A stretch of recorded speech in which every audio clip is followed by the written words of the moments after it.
geus puguh nu berangkat ka tanah suci mangalaksanakeun ibadah haji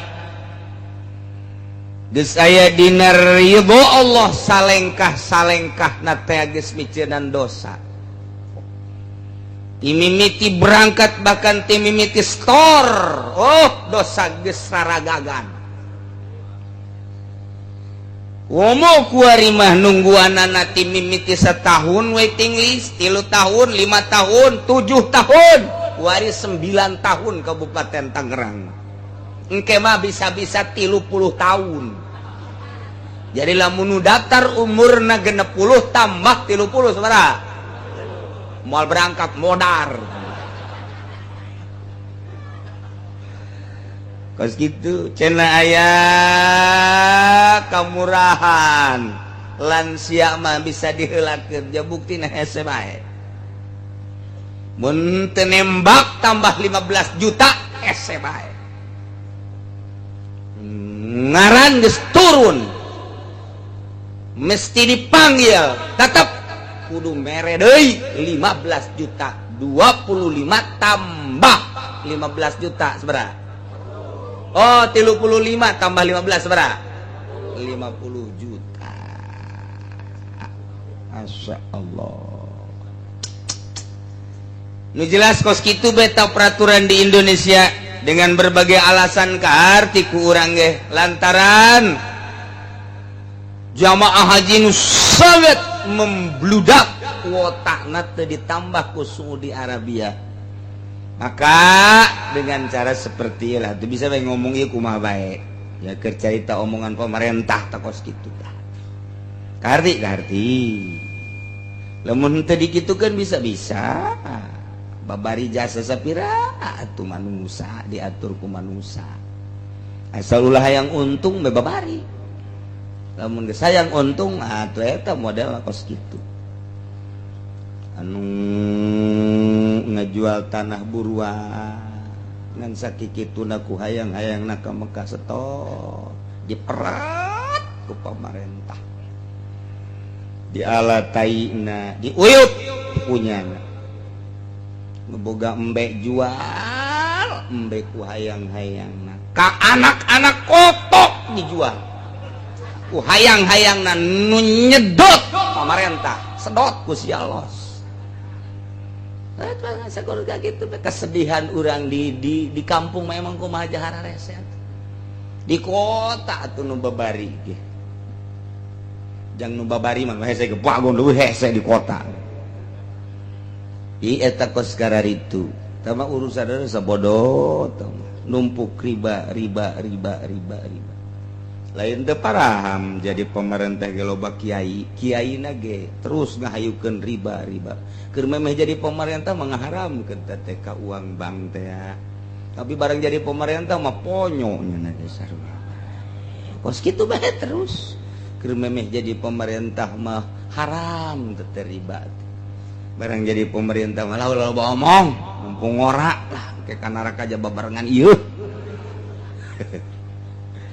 Masya Allah kos gitulah di Indonesia moal makin bagus tanda-tanda nundek ngarapihanan can aya di berbagai hulu partai kabeh ahli riba hulu partai ahli riba sok dek dukung heug teu kaji ngan dibejakeun encan aya tanda-tanda jang ngarapihan nagara saha atuh dideuleut ti Golkar biang riba biang tama anakan didinya endogan bisa tah mantap kiai nuturkeun Golkar ajur ka kiaianana sudah kiai masuk kitu sia nu sok kitu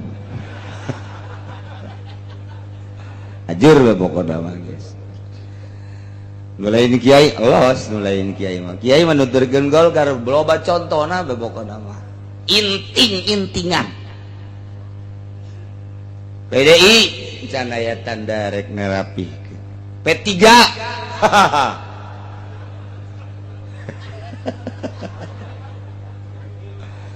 jeung nu sajen-sajenna jadi ieu makin ka dituna makin jero kiai nu tampil can aya Jadi Ibu Pertiwi urang nu bangun dek bener-bener ngarapih-rapih larut jeung maranehan. Ieu mah sekadar nyaritakeun bahwa urang hirup kuari di negara urang semacam kieu bisa-bisa sing hade. Sebab geus paeh mah tadi nu ngabaturan urang amal urang sing hade. Sing hade. Jadi tanggal hijina adalah poe Rebo. Geus tanggal 8 tanggal 9 nu sok disebut Tarwiyah jeung Arfah jatuh pada poe naon tah? Rebo Kemis. Sunah puasa tah poe Rebo jeung poe Kemis.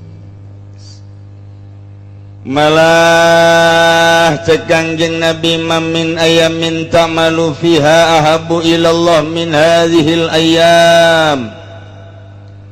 Aya poe-poe nu mun anjeun beramal dina poe-poe eta leuwih dipake karesep munggu Allah tibatan poe 10 poe nu aya di bulan haji ta tanggal hiji datang ke tanggal 10 beramal eta mah pohara jasa tambah jeung tasrekna 3 poe tambah keur meujuna diperhatikeun jasa ku Gusti Allah tambah di poe nu 10 tambah 3 mah geus pohara jasa tambah luar biasa. Bahkan sahabat nanya qaulu walal jihad fisabilillah ya Rasulullah dibandingkan jeung perang masih kena diperhatikan nu mana he Rasulullah cak Kangjeng Rasul wala walal jihad fisabilillah hatta jeung perang fisabilillah poe nu 10 eta mah masih sangat diperhatikan ku Gusti Allah.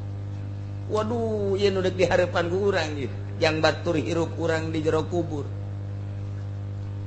batur hirup urang guari mah ieu tah mangkeluk-mangkeluk Kurawa-kurawa ieu nu Gusti. Nangke urang paeh nah jang batur urang di jero kubur terus sampai ka mahsyar. Bahkan ti Siti Aisyah radhiyallahu anha aya kieu inna syaban kana sahibas sima'in wa kana idza ahla hilalu dzilhijjah asbaha shaiman. Aya hiji budak ngora di mana-mana tanggal hiji bulan haji nya nama puasa datang ke tanggal 9 puasa.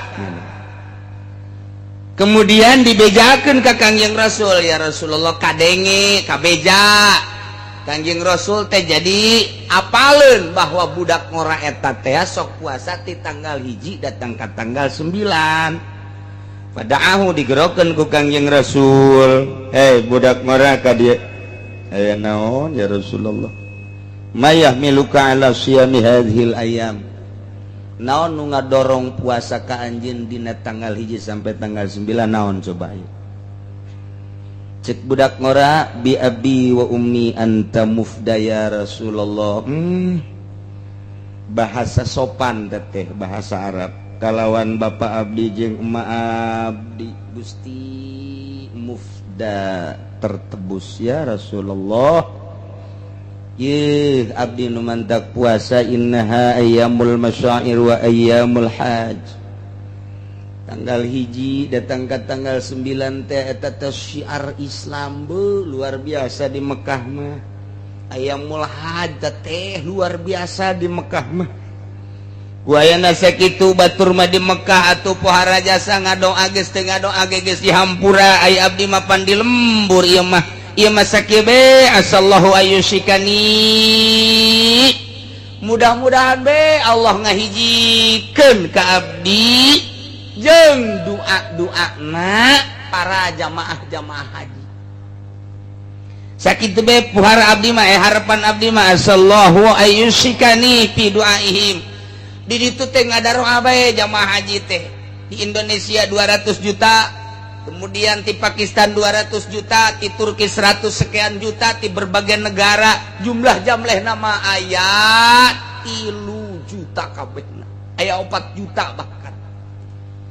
tah eta teh kabeh ngadaru'a di tanggal hiji datang ke tanggal 9 Arfah terus bahkan ya nama ngadoa teu eureun-eureun di Masjidil Haram di pondokanana di pasar ge ngadoa bae terus mantap ieu mah keur pohara jasa doana abdi mah sugan we ku puasa tah ieu karampid ku doana para jamaah haji sakitu bae abdi mah kumaha cek kangjeng Nabi anak muda fa innalaka bikulli yaumin tasumuhu adla mi'ati ar-raqabatin mun hayang nyaho mah wahai anak muda anjeun puasa sapoe tah sapoe unggal poe sapoena anjeun dibere seakan-akan 100 kali ngemerdekakeun sapoena teh 100 kali merdeka 100 kali ngemerdekakeun batur oge wa mi'ata badanatin 100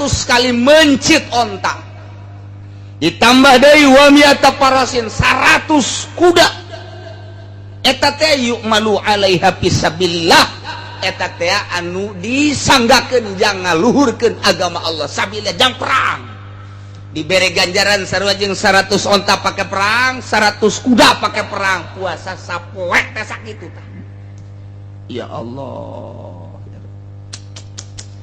gede jasa tama ganjarana terus datang ke poe tarwiyah fa idza kana yaumut tarwiyah falaka fiha adla alfi raqabatin wa alfi badanatin wa alfi parasin tuhmalu alaihi fisabilillah di mana datang ke tanggal 8 tah poe tarwiyah mah anjeun puasa di poe tarwiyah ngabanding jeung 1000 onta pake perang 1000 kuda pake perang 1000 kali ngemerdekakeun tah poe tarwiyah Masya Allah geus teu kudu perang urang boga jatah 1000 kali perang asal puasa di mana datang ka poe Arfah fa idza kana yaumu arfata falaka fiha adla alfai raqabatin wa alfai badanatin wa alfai farasin tuhmalu alaiha fisabilillah mun datang ka puasa poe Arfah ieu dibere ganjaranana 2000 kali ngamerdekakeun 2000 onta pake sabilillah 2000 kuda pake sabilillah ya Allah ya Rabbi urang tinggal ngalaksanakeunana doang ti poe Rebo datang ka poe Kemis tah ieu teh jang jelema anu bodoh nu kus kieu teh jang TK kelas TK mapan endek sakola ge kudu dimomoy ngadahar obat ge kudu dibere obat anu amis hayangna ge nu aya untian bae papais nu geus jahoeun aya untian karak bae eta kos kitu potongan TK tah urang ge ieu teh tadi mah can aya rencana ieu puasa barang ngadenge ganjaranna gede siap puasa eta TK tah eta nu kos kitu TK deres TK ge aya nu ngageuing-geuing geus urang ku aya na ngaji jadinya mulai di jero hate rindu amat jika poe Rebo deuk naon puasa emang kunaon gitu resep HS na doang ganjaran geus teh kadeuh HS na doang resep jasnya tah ieu lah ganjaranna puara luar biasa Masya Allah mantap Ibnu Mas'ud ngajelaskeun aya 4 poe anu dipilih ku Gusti Allah. Innallaha ikhtara minal ayyam arba'ah. Allah milih 4 poe ieu mah istimewa jasa nu 4 poe mah. Awaluha yaumul Jumat. Pertama poe Jumat pilihan Allah nu bentak disebut Sayyidul Ayyam. Kepala poe adalah poe Jumat. Seorang poe Jumat mah wayahna tukang usaha lurak lirik heula kaburu tah teu Jumat nu bagus bab libur geus poe Jumat ulah usaha kauntungan dunia sabara duit poe Jumat tapi kauntungan akhirat mun diuk di masjid beuh jadi ngegoloncong ka sorga coba di dunia paling hebat melinio lah kauntungan poe Jumat tapi cicing di masjid ti jam 8 datang ka Jumat waduh eta ngemplong lawang-lawang sorga mun urang lamun urang dideuleukeun mah mata hate urang tadinya moal daek urang usaha moal daek namun urang sibuk di ladang poe Jumat mah liburkeun deuleu ku urang kautamaan jeung kaagungan poe Jumat. Ieu nomor kahiji lantaran di poe Jumat mah fiha sa'atun la yuwafiquha 'abdun muslimun yas'alullah ta'ala. Di jero poe Jumat aya hiji jam anu teu pati-pati ngakuran seseorang kana jam eta mun minta dina jam eta sayan naon bae min amri dunya wal akhirah baik urusan dunia maupun urusan akhirat illa a'tahu iyau kecuali Allah mere. Untuk poe Jumat mah persiapkeun mimiti poe Jumat mah maca surat Kahfi 3 balik. Bada subuh teh surat Kahfi alhamdulillah bismillahirrahmanirrahim alhamdulillahilladzi anzala ala 'abdihi alkitab wa lam yaj'al lahu 'iwaja qayyimal terus eta nangis 3 balik beres eta Yasin 3 balik poe Jumat tah pagawean poe Jumat beres eta maca tabarok sabalik terus waqiah sabalik ar-rahman sabalik kabelah dituna engke maca ti'amma yatasaalun datang ka qul a'udzu birabbin nas. Ulah disangka pagawean poe Jumat teh endang ngarokok. Bloon amat sih. Kudu geus kolot betah pagawean poe Jumat. Ese kepentingan-kepentingan nu kira-kira bangsa teu pati penting mah disieukkeun bae. Assalamualaikum saenan sia. Iya Bang, yuk anu kela kek ku batas Jumat bae. Emang kunaon Abah keur sibuk ya kuari. Naon? Ieu acara TV bagus jasa. Oh. Insyaallah acara tadi. Terus urang berangkat ke masjid, siapkeun salat tahiyatul masjid. Sholli sunat tahiyatul masjid rakaatain Allahu akbar. Beres duha 8 rakaat. Mantas duha salat tasbih 4 rakaat beres diuk dawaitu an ataqifa fi hadzal masjid sunnatan lillahi taala langsung maca sholawat 100 balik dur aya eta mantep jasa takos kitu teh nikmat ngadengekeun mah ngalaksanakeun boro-boro atuh teu kitu ge setengah-setengah kitu.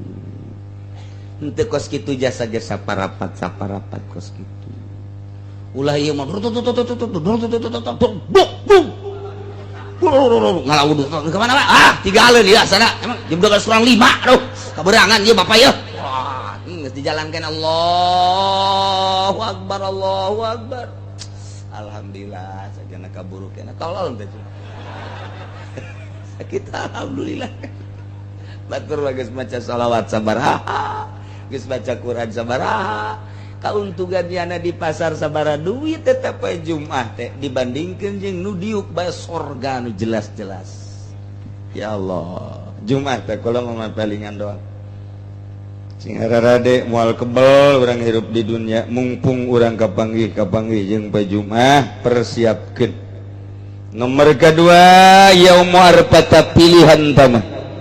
Di mana-mana aya poe arfa yubahillahu ta'ala malaikatahu. Allah bangga luar biasa terhadap malaikat. Wahai malaikat Gusti Allah, ya malaikati unzuru ila ibadi ja'u. Ku anjeun wahai para malaikat, hamba-hamba kaula lu dararatang ti berbagai negara, ti penjuru dunia. Tuh, dalah tuh urang tereup tuh. Urang Kendal dalah tuh ku sia tuh. Urang Cikupa tuh tatangga Sarwiti aya. Dalah tuh urang Sepatan. Ti berbagai cek malaikat mah beungeut apa nderep amat emang kitu. Berbagai negara datang nu hideung, nu koneng, nu putih, nu pendek, nu petot. Dararatang kabeh. Susan wa gubrod. Ruag gerwi kuleho lantaran make pakaian ngenduah lai. Eueuh nyisiran, eueuh make sesengitan, teu meunang make sesengitan. Ruag gerwi tah eta teh semata-mata nu di deuleu aing doang wahai malaikat. Banggaeun jasa Gusti Allah. Manusia di berbagai negara nyahoeun Gusti Allah. Tuh di Indonesia nu jang tahun hareup ya tuh deuleu tuh keur dipersulit ku pamarentah tuh. didelekeun ku Gusti Allah. Tuh aya nu sugak-sogok sagala tuh.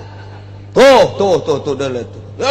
Masyarakat mah hayang ke mah ka pamarentahna blon ke kuaing disunamikeun da. Cak Gusti Allah. Kadeuleu unggal negara. Banggaeun Allah.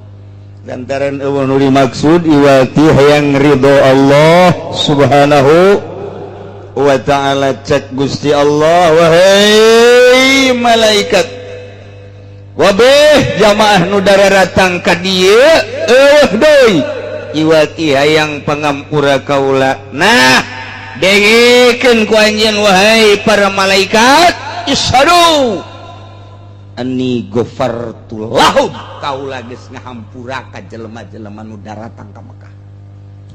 Waduh, tamang geus indah jasa manta kurang doakeun dulur-dulur urang, tetangga-tetangga urang, kawauh-kawauh urang nu keur berangkat menunaikan ibadah haji. Mudah-mudahan aya dina tangtayunan Gusti Allah Subhanahu wa taala, aya dina sehat walafiat, jag-jag waringkas, bisa ngalaksanakeun ibadah hajina sakumaha mistina, bisa baralik deui ka daerah masing-masing kalawan salamat, mawa haji anu makbul, haji anu mabrur. Amin ya rabbal alamin.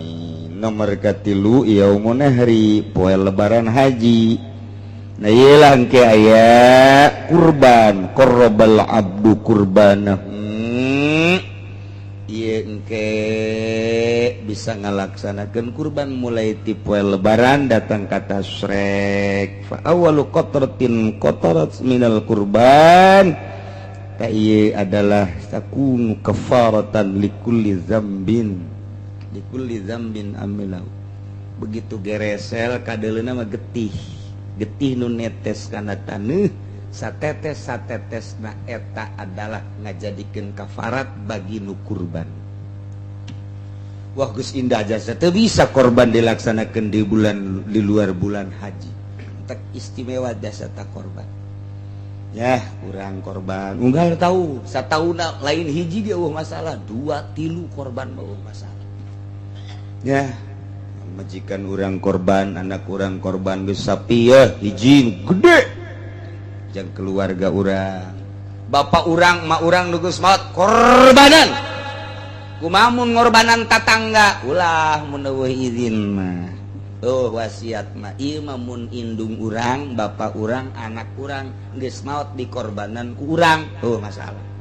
Keur hirupna keneh ge teu bebeja deui, masalah. Tapi lamun kadengdengeun mah urang boga babaturan urang di Belaraja, kuaten bae tah jang babaturan urang teu minta izin teh teu jadi.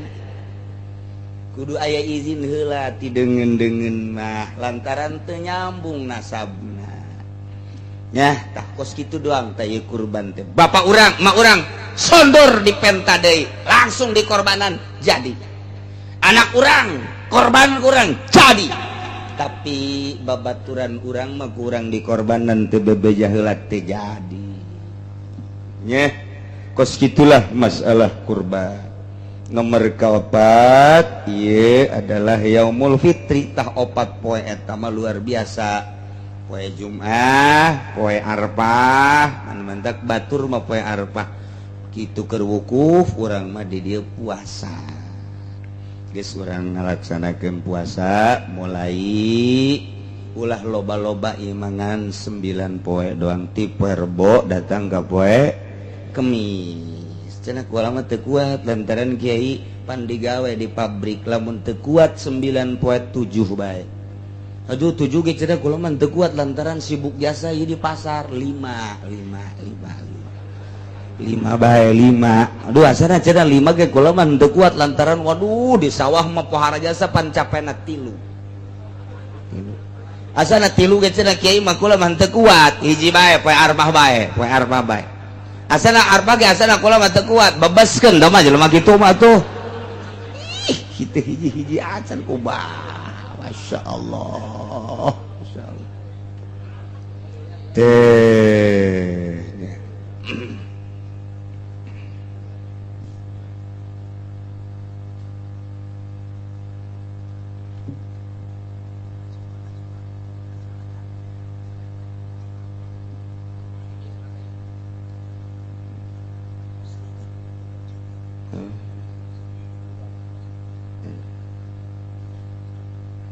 Oh iya maya nunyunkeun doana ya nu ngadadak kedamang di ruang ICU Haji Mamin Cikupa.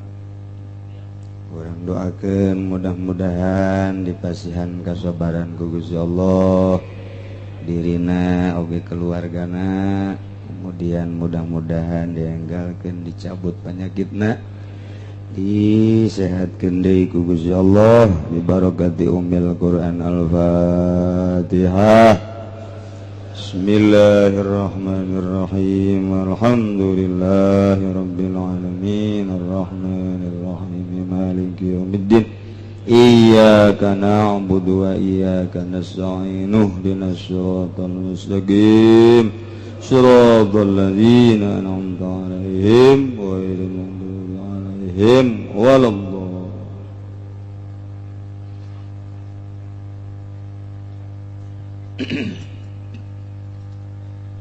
Ieu keur carita puasa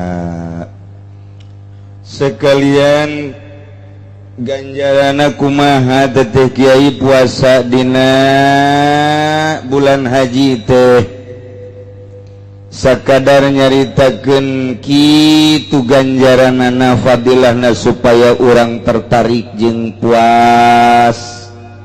Al-yaumul ladzi ghafarallahu fihi li Adam alaihissalam awwalu yaumin min Dzulhijjah. Kangjeng Nabi Adam boga dosa diturunkeun ti surga ka dunya dihampurana tanggal hiji bulan haji. Dihampura ku Gusti Allah, irpa rosaka ya Adam tanggah.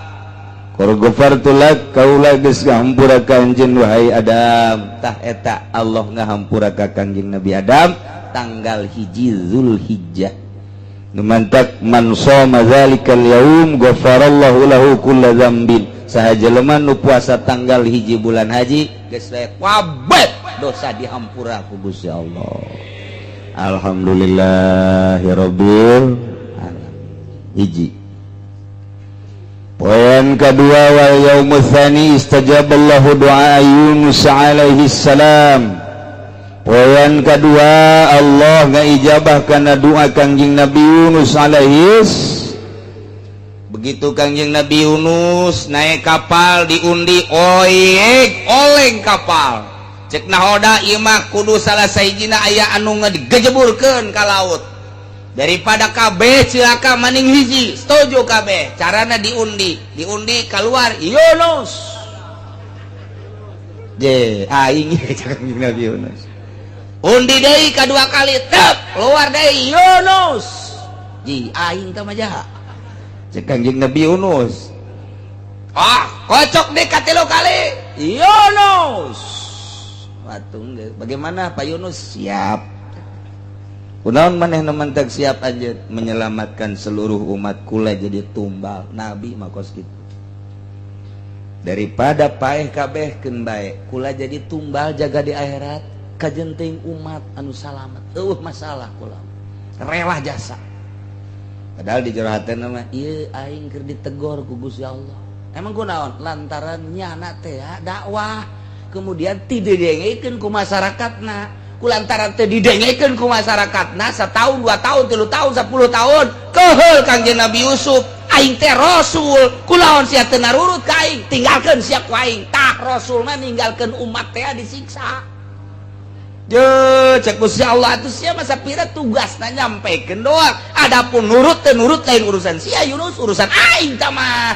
Tapi Kangjeng Nabi Yusuf aya nafsuan. Lah masyarakat teu nurut ieu tinggalkeun ku aing. Tinggalkeun naik kapal. Tuh dijeburkeun ka laut. Diabingkeun ngan cek Gusti Allah teh. Hai lauk nun. Tuh hamba aing, rasul aing. Calangap sia. Legleg tah hamba aing. Awas kakuat da saeutik sia disiksa ku aing. Waduh cek lauk. Wah raja satu sisi titah diteureus satu sisi teu meunang ka koet-koet acan. Hebat jasa kakawasan Gusti. Siap cek laut teh. Calangap bae jana. Sieu bae. Bajapur leep. Ka jero lauk nu. Ngalingkeb lauk teh. Plek poek. Jo poek cenah. Barang di deuleu, wah, ieu mah lauk. Ieu asang ieu. Ieu jantung ieu. Lauk atuh di jero lauk. Ye, cak Kanjeng Nabi Yunus aing di jero lauk ieu. Poek.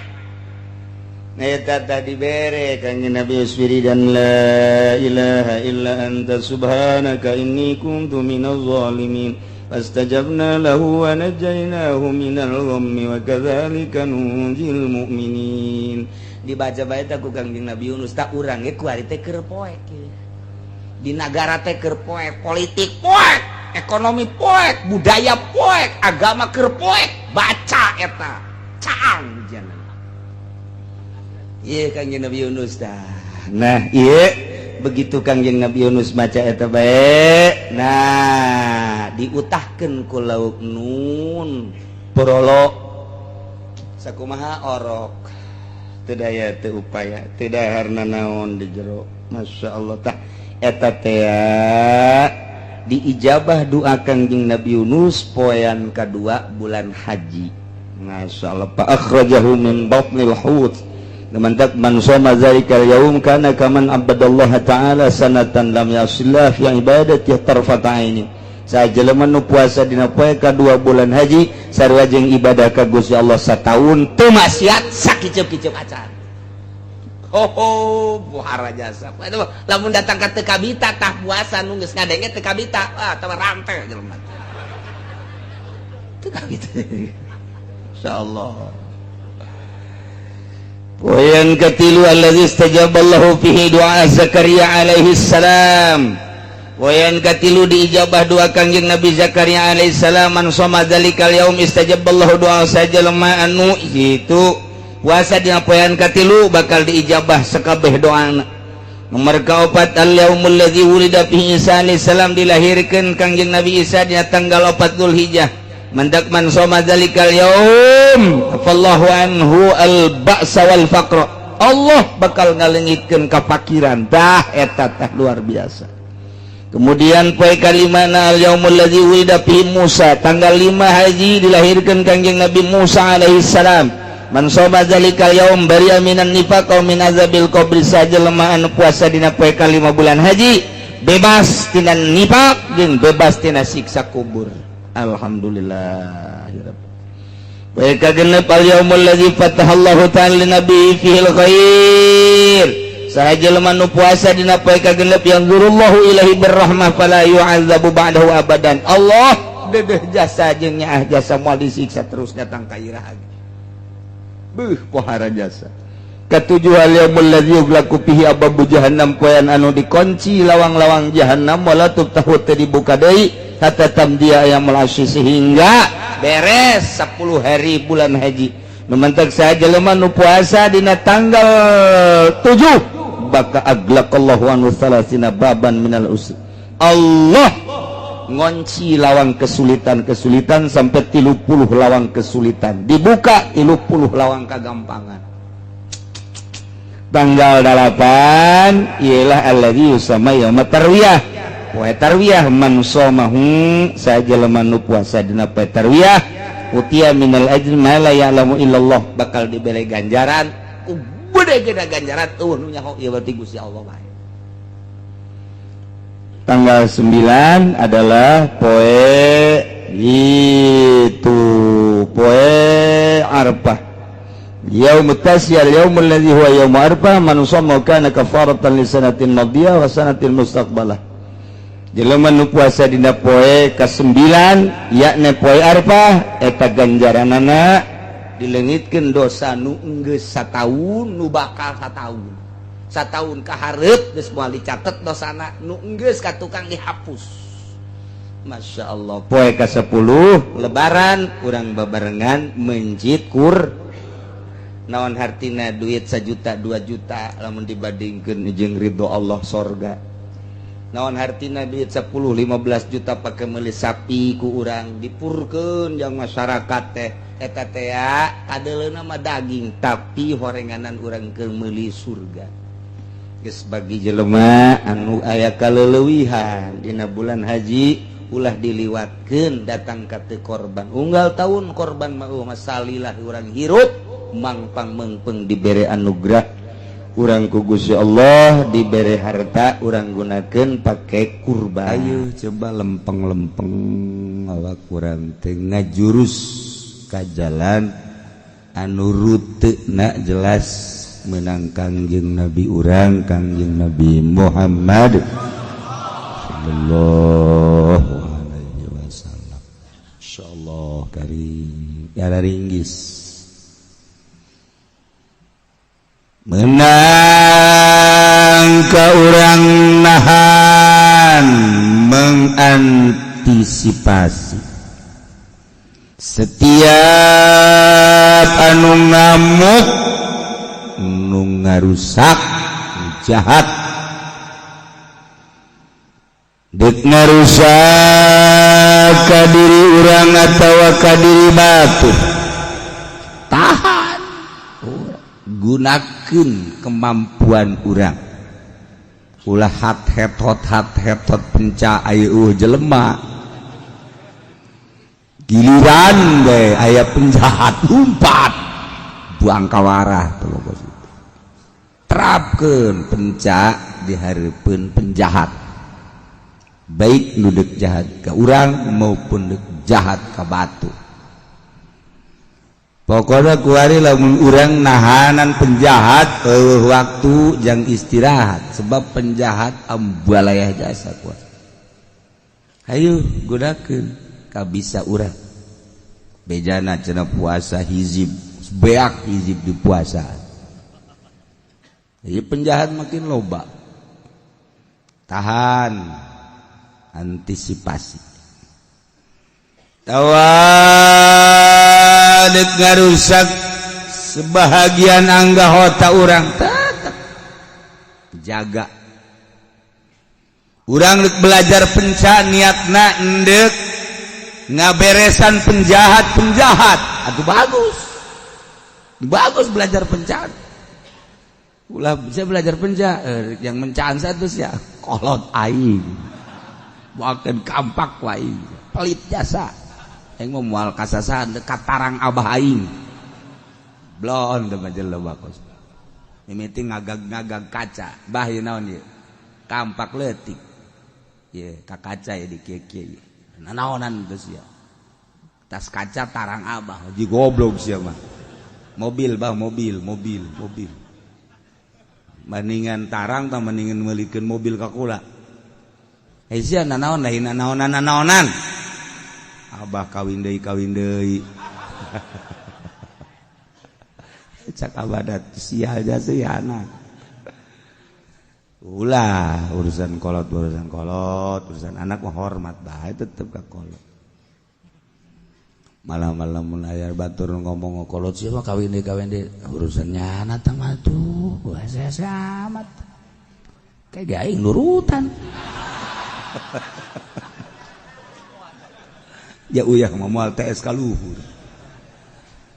dan aing mah make aturan kawinna sebab aing mah ngaji kira aja make aturan mun pamajikan aing geus ridho ka aing kawin deui malah nganteur ka aing karak aing dikawin deui datang ka kiamat sia moal tah mah kositu atuh mana aya awe anu mempersilahkeun nyandung mah kabeh ge maling ulah bebeja kanu kolot raheut geus daripada raheut ulah bebeja kawin ieu atuh nya cak agama ge meunang kayaknya tuh siap aja dah jauh mau anak we ayo saya anak mah rek raheut rek henteu nah pajarna mah aing ngabejaan titah bae Pak lain besi endek doang teu kudu bebeja awe nu ka imah kula ceurik kunaon teh ceurik salaki cenah kawin deui teu bebeja deui cak hatet duduk bebeja kumaha aduh Masya Allah mah urang ulah ngaraheutan tetep teangan ridho na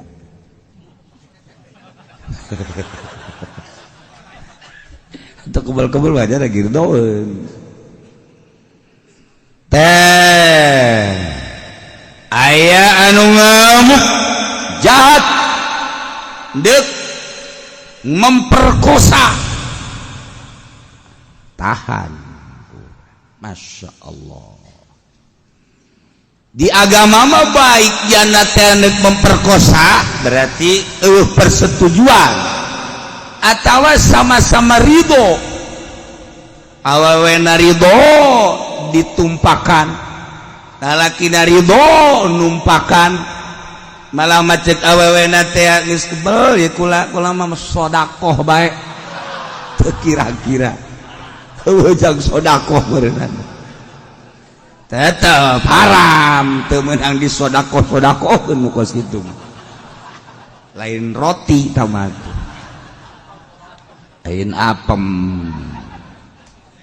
Masya Allah, tahan.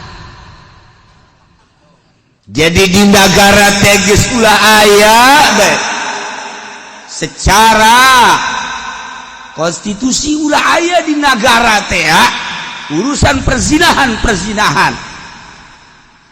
Iyalah mau negara Islam pan negara orang malai negara Islam, negara demokrasi. Dibombardir di Keramat Tunggak, yeun di Cikupa, dialokasikan. Saritem di Beresan, yeun di Bojong, kan teu beres. Tinggal tanggung jawab negara tabata, tinggal tanggung jawab negara. Mentak mejihna jang disape pamarentah ku mempersilahkan mengalokasikan total tidak boleh, tapi lantaran orang malain negara Al-Quran lain negara hadis, tapi negara di urang mah negara HAM, hak asasi manusia. Selama saling membutuhkan jeung sama-sama suka kita kena sanksi. Mun urang kamari ngadengekeun Syekh Aziz di Amerika muringkak bulu urang.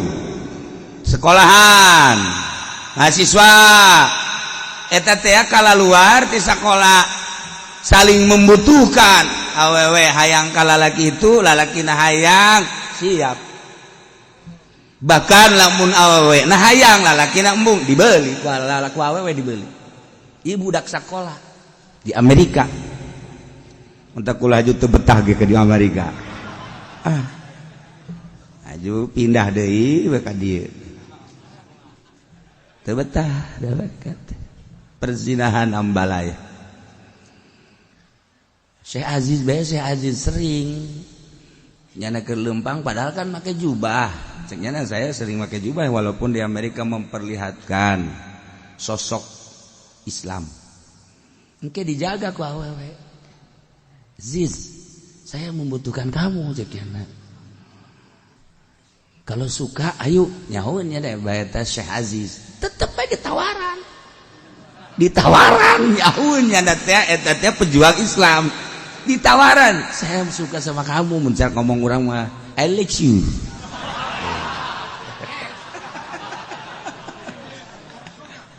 Aduh siapa? Pacar itu bisa bahasa Inggris.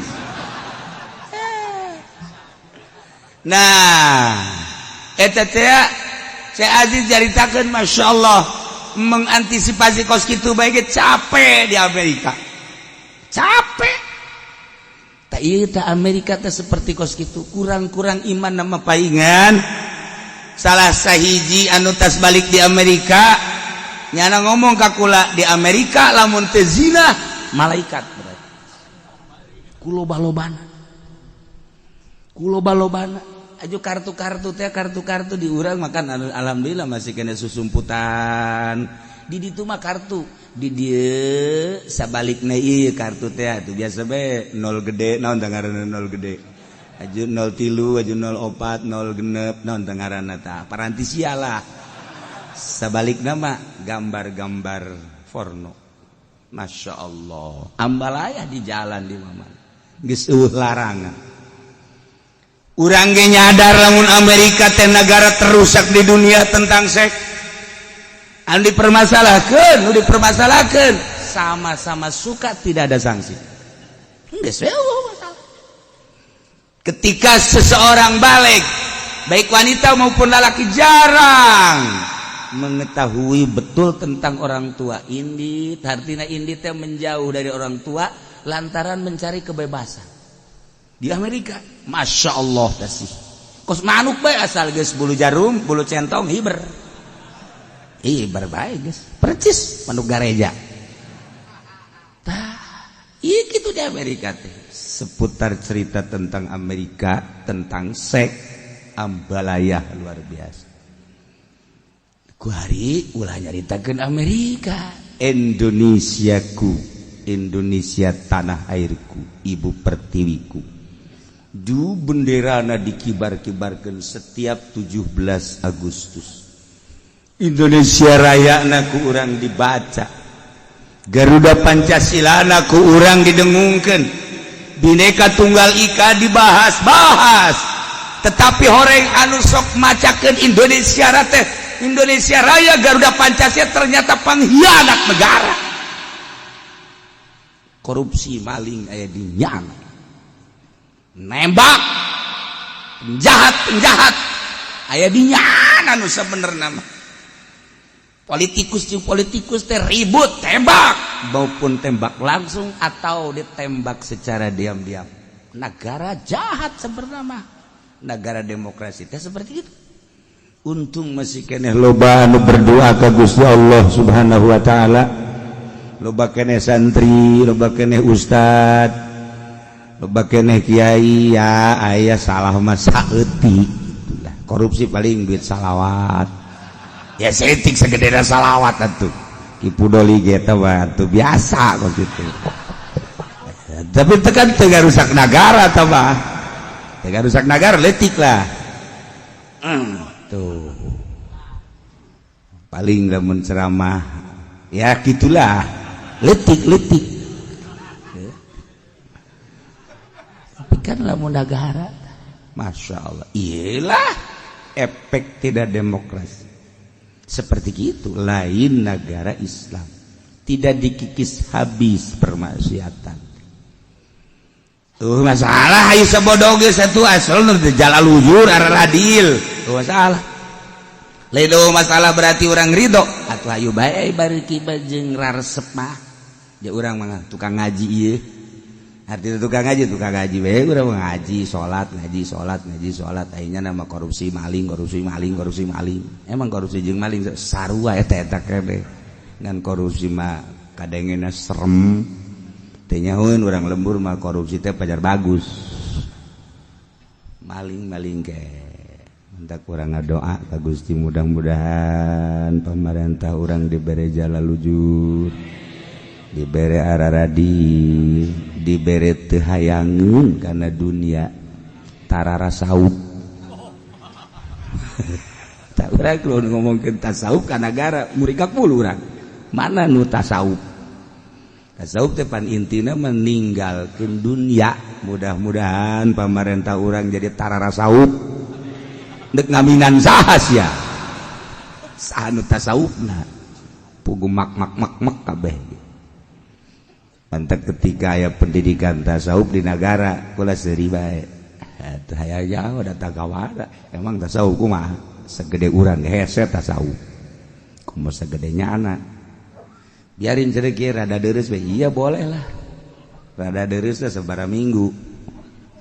Urang ge rada deres ke kadituna mah kitu deui.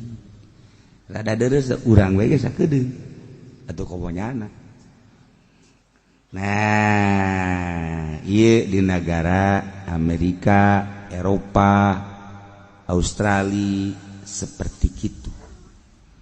Ka urang Indonesia ya sanajan demokrasi termasuk mini perzinahan teh aya isin. Di Amerika mah bapak jeung anak, anak jeung emak, jeung teteh, jeung adik, jeung bibi, jeung ua-ua. Eta kos itu. Masya Allah. Sajur Amerika. Urang sedengkeun ngiblat ka ditu. ulat urang teh ngiblat urang ke Amerika, dagangan Amerika teh ya laku di Indonesia. Dagangan Quran mah dagangan Kangjeng Nabi teu laku di Indonesia. Tinggal ente rarasakeun bae. Milih dagangan Amerika Abu Jahal apa milih dagangan Kangjeng Nabi, terserah ente. Ieu urang kuari keur meuli dagangan Kangjeng. Ente kakarake ngadengekeun doang. Dibeli jeung dihenteu mah sabaraha ente. Dipake atau henteu. Cenah urang cara kamari bea itu ngiblat ka RRC leuwih parah RRC tibatan Amerika. Lantaran Amerika mah aya Tuhan. Tetep sanajan salah-salah ge pangeran RRC komunis. Dibabat habis ujian aku komunis mah. Urang boga sejarah di Indonesia, sejarah komunis. Lain lalagaan. Sabaraha pejuang urang anu dipejit, sabaraha tokoh Islam anu dibunuh dipejit, indung dipejit, bapak dibunuh, komunis. Ngiblat ke RRC seperti itu, ngiblat ke Amerika seperti itu. Atuh cenah urang kudu ngiblat ke mana? Tanyakan kepada rumput-rumput yang bergoyang. Atuh sia ieu urang teh kuari keur meuli dagangan Kangjeng Nabi Muhammad sallallahu alaihi wasallam. Aya anu bentak keur ngadengekeun, aya anu bari nundutan gitu. Sapira cenah teh tukang obat ieu ki uci mah cek eta teh. Aduh semua sia bae ke di akhirat sia awas bae sia. Nganggap kaing tukang obat sia.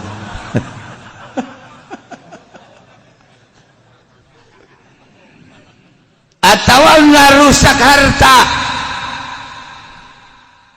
Lamun aya jelema ngamuk, ngarusak awak, ngarusak harta, ngarusak itu parji, ngarusak sebagian anggota, ngarusak harta, menang ku urang dipertahankeun andai kata dibunuh. Fa in qatalahu fala dhaman. Andai kata kurang dibunuh penjahat, fala dhaman. Demi mempertahankan nyawa, demi mempertahankan harta, demi mempertahankan budi parji, demi mempertahankan sebahagian harta awak anggota urang undek dihancurkan, dirusak, kemudian urang menang gelut jeung nyana, paeh nyana, fala dhaman. Eueuh tumpah tempuh, eueuh katempuhan. Aman di akhirat selamat urang. Urang ke didakwa di ditu. Malaikat, ya, saya dibunuh oleh Ki Zaid. Cari Ki Zaidnya. Jangan Ki Zaid. Zaid, ini, ya betul. Zaid kamu membunuh itu betul. Sedangkan al-qatil wa al-maqtul finnar, nggak dalilnya ada di itu. Pernah nggak ada yang berhenti ke fudoli, bari muludan ge. Nah, cek Ki Zaid, jangan sembarangan berdalil ya. Ini bukan negara dalil sekarang, negara jaza. Lo tahu kenapa aku membunuh kamu? Cek malaikat, emang kenapa? Wow, saya waktu itu mau ditikem malaikat. Apa itu tikem? Ya, malaikat kurang pengalaman, nggak tahu tikem. Saya disedekin. Apa itu? Malaikat bingung. Aduh, lu yang bener ngomong.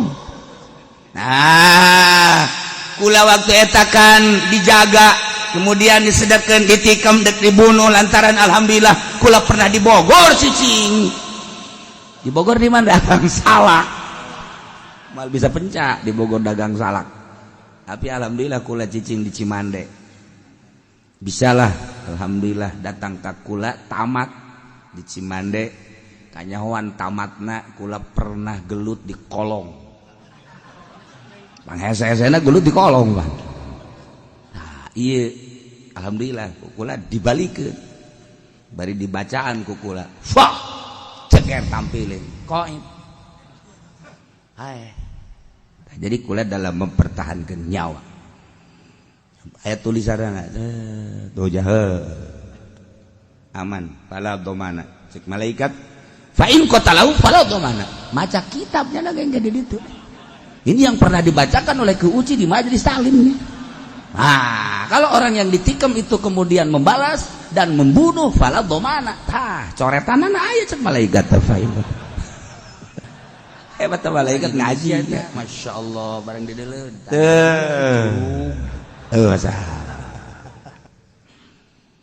Cuman eta kan keur carita secara global.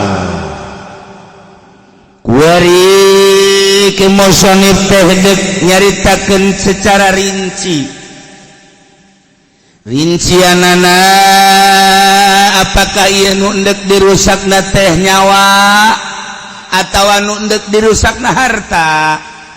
Ketika nu endek dirusakna nyawa wajib kulang dipertahankan selama orang mampu. Ukur ku urang cek urang Karawang mah atuh kudu ngukur tangtung nyipat badan ceng.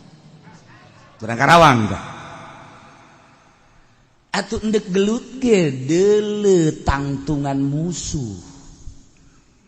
Ai sia kuru bari bengek mah musuhna jag-jag warigas atuh ngalawan tinggal ngalawan.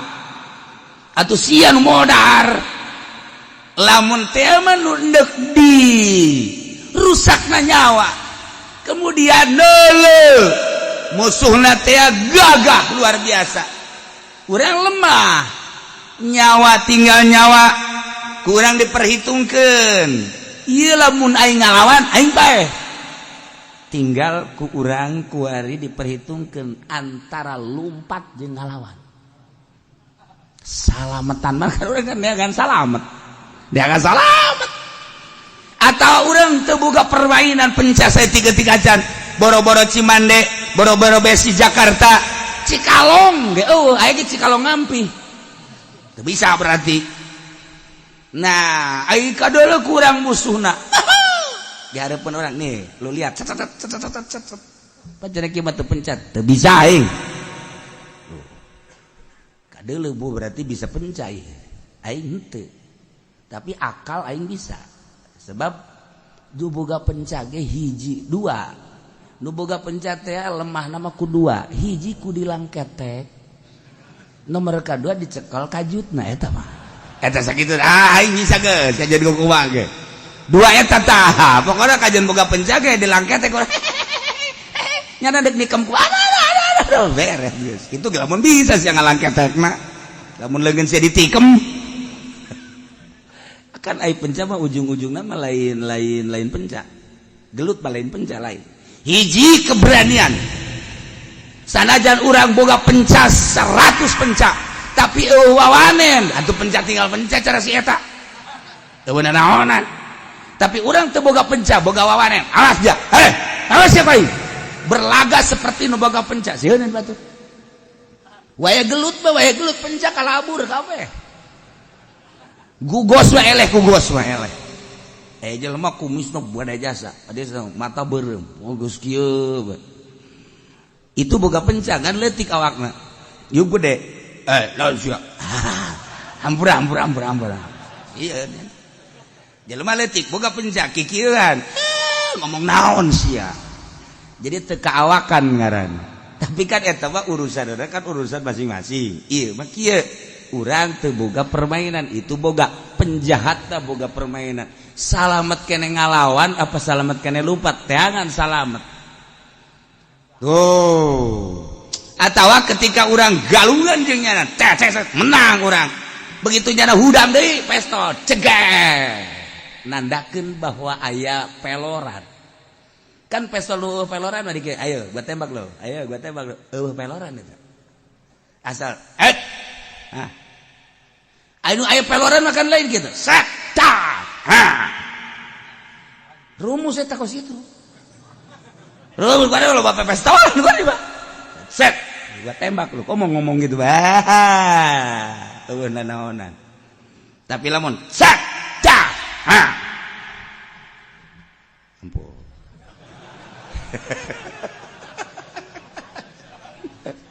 Dah. Ayo nu kieu, set. Dar, ayo. Darda sungut, ayo lu. Tawa percis kos pamalingan.